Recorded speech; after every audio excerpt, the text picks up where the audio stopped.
Okay.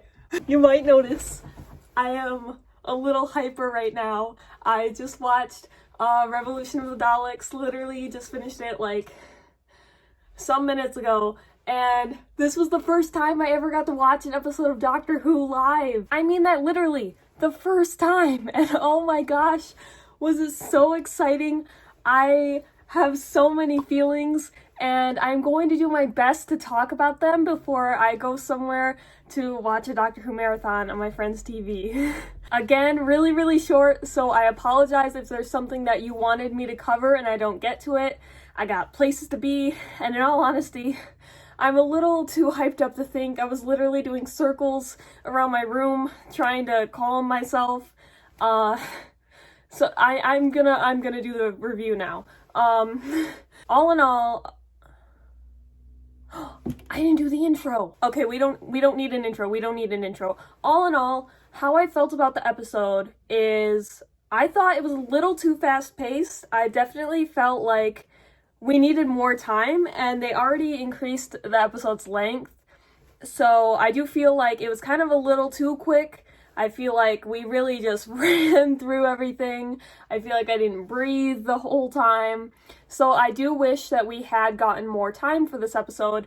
Other than that, there isn't a lot I would fix that couldn't be fixed with more time. Just in general, you guys know that I'm a very upbeat, positive person, so I don't really like to spend a whole lot of time reflecting and complaining about, what could have been, or how it should have been, etc. I just want to focus on what we did see today and what I enjoyed from that. First of all, there were so many fun scenes in this episode. Firstly, Jack breaking the Doctor out of prison was hilarious. I loved that. I loved the part where he was like, yeah, I committed crimes to be here. I loved Jack and 13 reuniting and being able to see that dynamic, whereas we didn't see it earlier this year, or it's 2021, earlier last year in Fugitive of the Judoon. So all in all, very happy to have that. Jack's presence was so awesome in this episode. Something else I really liked was just the Daleks in general. I'll be honest, I don't really find the Daleks all that scary. I think that they're in the show a little bit too much for them to be, properly scary, if that makes sense, because we just see them get defeated so often. But this episode was the first time in a really long time that I actually felt like a little bit scared of them. Also, with the Daleks out of their casings, I think that's where it really shined. I said in my reaction to the trailer for this episode that I was really looking forward to that and the scariness that could come from that.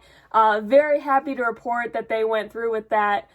That was really scary. Another thing I loved about the Daleks was how the older Daleks fought the newer Daleks. That is not at all what I expected to happen in this episode. I expected them to just show up kind of for a nostalgia trip, just for nostalgia purposes, to kind of complement Jack's return, but then they started fighting the new ones, and it was just such a cool, unexpected moment, and I really liked it. Turning directions from the Daleks to the TARDIS team, I really liked how we got to see them communicate more deeply in this episode. I loved that Yaz, was talking about the Doctor and her experience, and I felt a lot for Yaz because we did see her mental health issues and how traveling in the TARDIS kind of helped her with that, and to suddenly have that taken away must be terrible. And so I really liked that they explored that, and they had Yaz sort of call out the Doctor like, hey, you hurt us, you made us feel bad, you made us worried, and most importantly, I liked that the Doctor acknowledged that and apologized. The biggest focus for the fam, though, was obviously Ryan and Graham leaving the TARDIS.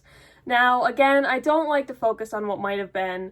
I want to focus on what we saw, and what we saw was a wonderful ending for those two characters. I was really nervous that one or both of those characters was going to die, and I felt like that would be senseless and empty, so to see them instead thrive and go off on their own choice and merit, and go on their own adventures too, it was really great. And to see Grace sort of have a cameo, and you really just felt this sense of closure, and you felt like yeah, these character stories are done, and I'm glad that we got to experience all this with them, and I'm glad that we got to see them in the show, and I will miss them, I will, but I'm very, very happy with that ending. I think it was very wonderful and well done, and I couldn't have asked for better there, I don't think. Lastly, in the end, they revealed John Bishop, who I apologize, I haven't heard of before, I haven't seen in anything, but I do believe that he's going to be the next companion in the show in Series 13 with the Doctor and Yaz, and I think that because I haven't heard of him before and haven't seen him before, that will make his inclusion in the show so much more for me because I don't know what to expect and it'll be a lot more fun. This has been such a good day and I am so happy and so grateful that I got to watch this live with everybody. I'm very interested to hear what you guys thought of it, so if you want to have a discussion, you can follow me on Twitter at ProtagonistIvy, or you can drop a comment below and I'll do my best to talk with you. If you liked this video and if you want to watch my upcoming Classic Who watch through reactions, you can drop a like and subscribe to my channel. But you don't have to do any of those things. I'm just here to have fun and you guys should be too. I hope that you guys are all safe, happy, and healthy, and most importantly, I hope you had wonderful holidays. We are now in the year 2021, and I'm hoping that this new start will be great for all of us. So, thank you for watching. Happy New Year, I love you, and goodbye.